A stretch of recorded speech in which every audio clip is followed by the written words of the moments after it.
Le secret de la vendeuse. Il y a des matins qui ressemblent à tous les autres. Le soleil se lève sur la ville comme s'il ne savait pas ce qu'il allait déclencher. Les rues s'éveillent lentement. Les commerçants ouvrent leurs étals.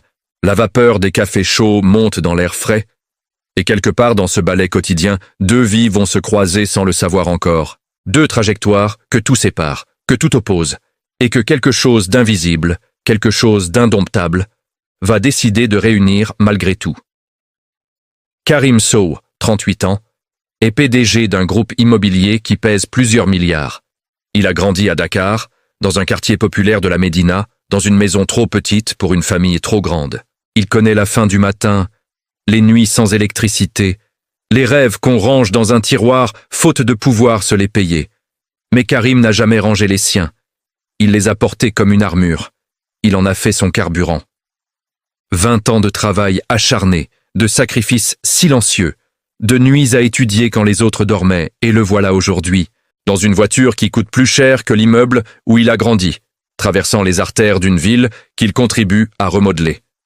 Ce matin-là, il se rend à une réunion de crise. Un projet immobilier à Almadi menace de s'effondrer. Un investisseur se retire, les équipes sont sous pression. Son chauffeur navigue dans la circulation, mais un accident bloque tout. Karim regarde sa montre, soupire et prend une décision rare. Il va finir le trajet à pied. C'est ainsi que tout commence. Pas dans une salle de gala, pas lors d'un dîner d'affaires. Sur un trottoir ordinaire, entre deux klaxons et l'odeur de thiéboudienne qui s'échappe d'un restaurant de quartier, Karim s'arrête. Il s'arrête parce qu'il entend sa voix. Elle chante. Pas pour attirer les clients, pas pour le spectacle. Elle chante pour elle-même, à voix basse, une mélodie qu'il ne reconnaît pas mais qui lui serre quelque chose dans la poitrine. Elle est assise derrière un petit étal de bois sur lequel sont disposés des bouquets de fleurs séchées, des sachets d'épices, de petites sculptures en tissu cousus à la main. Ses mains travaillent pendant qu'elle chante, enroulant du raffia autour d'une tige, précise, concentrée, belle d'une beauté qui n'a rien demandé à personne. Elle s'appelle Amina, 26 ans. Elle ne lève pas les yeux tout de suite. Elle finit son geste, noue le raffia, pose l'objet parmi les autres, et seulement alors elle lui accorde son regard. « Vous achetez ou vous regardez ?» Sa voix est directe, sans timidité ni impudence. Une voix qui a l'habitude de se défendre sans hausser le ton. Karim sourit malgré lui. Il n'a pas l'habitude qu'on lui parle ainsi. Autour de lui, les gens pèsent leurs mots, calculent leurs angles, lui sourient avec trop d'intention. Cette fille, elle, ne sait pas qui il est. Et pour la première fois depuis longtemps, ça lui fait quelque chose. Il achète un bouquet qu'il n'a nulle part où mettre. Il le tient dans ses mains comme un trophée improbable et repart vers sa réunion. Mais quelque chose reste, une mélodie, un regard qui ne demandait rien. Il revient le lendemain. Prétexte, il a oublié quelque chose. Quoi? Il n'en sait rien encore. Il rachète des fleurs. Elle l'observe avec une légère ironie dans les yeux, comme si elle avait compris avant lui. Il parle 5 minutes, puis 10. Puis, il est en retard à nouveau. Les jours suivants, Karim réorganise son trajet matinal.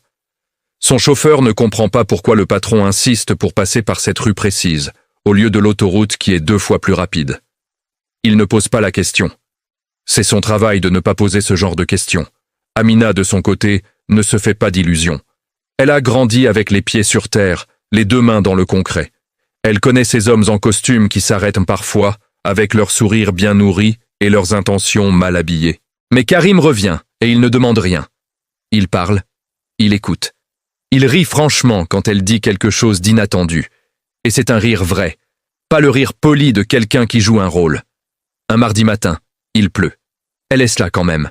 Elle a posé une bâche de plastique bleu au-dessus de ses fleurs et travaille sous la pluie, les épaules mouillées, les mains rougies par le froid. Karim s'arrête, sort son parapluie, le tient au-dessus d'eux sans réfléchir. Elle lève les yeux.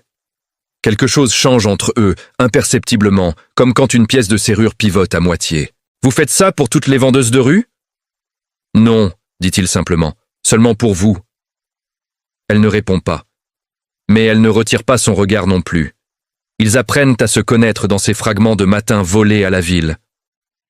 Amina parle avec parcimonie, comme quelqu'un qui a appris que les mots coûtent. Elle dit qu'elle habite à Grand Yoff, qu'elle s'occupe de sa mère depuis la mort de son père 4 ans plus tôt, qu'elle n'a pas fini ses études mais qu'elle lit beaucoup, la nuit, quand la maison dort. Elle dit qu'elle préfère les fleurs séchées aux fraîches parce que leur beauté dure. Karim écoute et pense que c'est la chose la plus intelligente qu'on lui ait dite depuis des mois. De son côté, il se dévoile par petites touches. Il ne dit pas d'emblée ce qu'il fait, quel empire il dirige, combien de zéros il y a sur son compte. Elle l'apprend autrement, un matin où une photo de lui apparaît sur l'écran du téléphone d'un passant qui regarde les nouvelles économiques. Elle voit son visage, son nom, le titre. Karim Sow, PDG du groupe Altitude, signe le plus grand contrat immobilier de l'année. Elle ne dit rien ce matin-là. Elle est distante, ses mains travaillent au plus vite, ses réponses sont courtes. Karim sent le changement sans comprendre pourquoi. Il repart troublé. Le lendemain, il revient. Elle est là. Il pose les choses à plat. Tu sais qui je suis maintenant. Je savais que tu n'étais pas un simple passant, dit-elle. Tes chaussures coûtent plus cher que mon loyer mensuel. Il rit, puis redevient sérieux. Est-ce que ça change quelque chose? Elle réfléchit. Long silence. Ça complique, dit-elle. Ça ne change pas. Et c'est là, dans cette réponse précise et honnête, qu'il comprend qu'il est en train de tomber amoureux d'elle. Pas du fantasme, pas de la beauté ou de la scène romantique du parapluie sous la pluie. D'elle, Amina, de la façon dont elle pense, dont elle protège ce qu'elle est, dont elle refuse de se laisser éblouir. Ils commencent à se voir différemment. Plus seulement le matin sur le trottoir. Elle accepte qu'il l'appelle. Ils parlent le soir, longtemps, des heures, et les conversations glissent de la vie quotidienne à des profondeurs que Karim n'avait pas explorées depuis des années. Il réalise qu'il s'était laissé assécher par le succès, que la richesse avait construit une paroi de verre entre lui et le monde réel. Amina le remet en contact avec quelque chose d'essentiel. Mais Amina porte quelque chose. On le voit à certains silences, à certaines phrases commencées puis avalées, à la façon dont son regard part parfois très loin sans prévenir. Il y a en elle une zone interdite, un territoire dont elle ne parle jamais, et Karim a appris à respecter les frontières. Pour l'instant. C'est sa mère qui lâche l'information, sans le savoir, un soir où Karim a accompagné Amina jusqu'à chez elle pour la première fois. Une vieille femme aux yeux doux, fatiguée mais chaleureuse, qui le regarde entrer dans la cour, avec une expression où se mêlent l'espoir et la peur. Et dans cette expression, Karim lit quelque chose de lourd, quelque chose qu'on porte depuis longtemps. « Tu lui as dit ?» murmure la mère à Amina. « Maman, » dit Amina, « il faut lui dire. » Amina se tait. Ses mains se ferment légèrement. Karim fait semblant de ne pas avoir entendu, mais il a entendu. Il a tout entendu. 3 jours passent. Puis, Amina l'appelle un soir, voix calme mais tendue, et lui demande de la retrouver dans le jardin public près de chez elle. Pas dans un restaurant élégant, pas dans son bureau, dans ce jardin ordinaire avec ses bancs de béton et ses bougainvilliers envahissants. Il vient. Elle est assise, les mains croisées sur les genoux. Elle le regarde arriver. Elle attend qu'il s'asseye, et elle parle.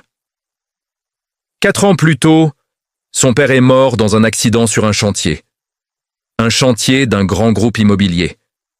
Les conditions de sécurité n'étaient pas respectées, une structure avait cédé, 3 ouvriers avaient perdu la vie.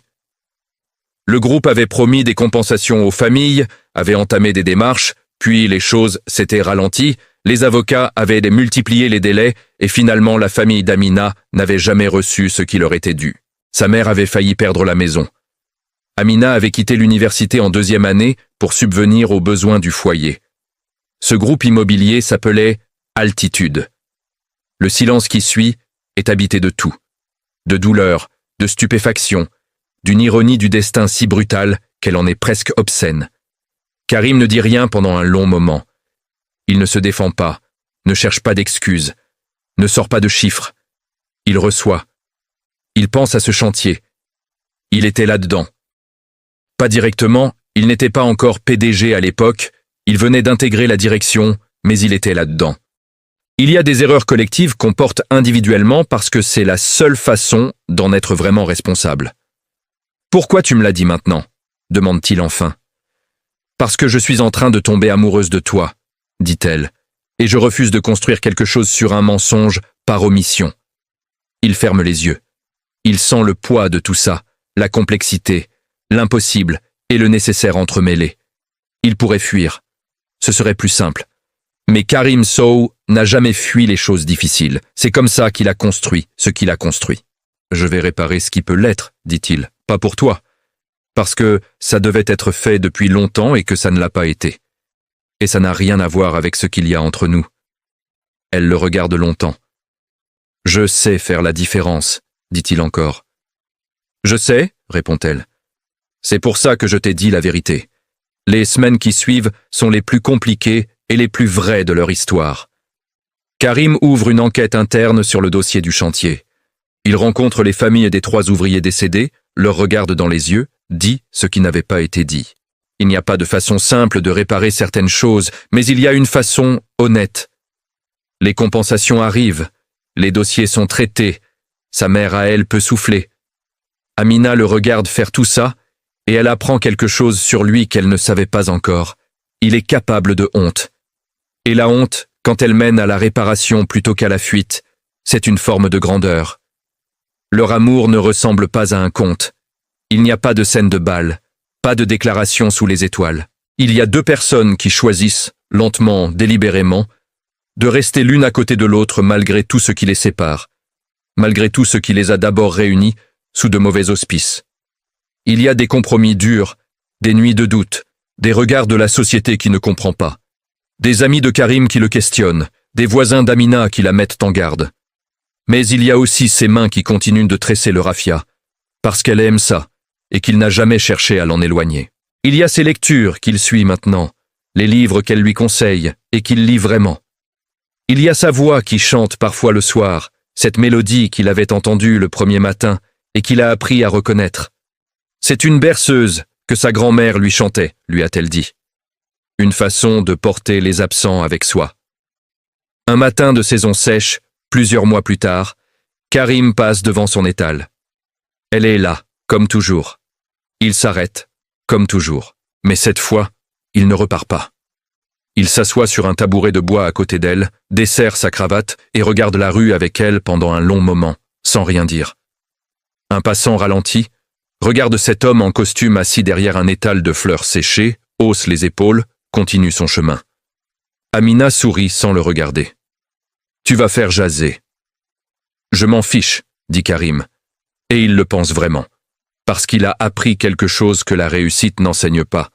La valeur d'un endroit ne se mesure pas à son adresse. Certaines personnes portent des mondes entiers dans leur silence, des histoires qui dépassent en profondeur tout ce qu'on peut construire en béton et en verre. Amina est de celle-là. Elle cache un secret, disaient les gens qui l'avaient vue de loin. Oui, elle en cachait un.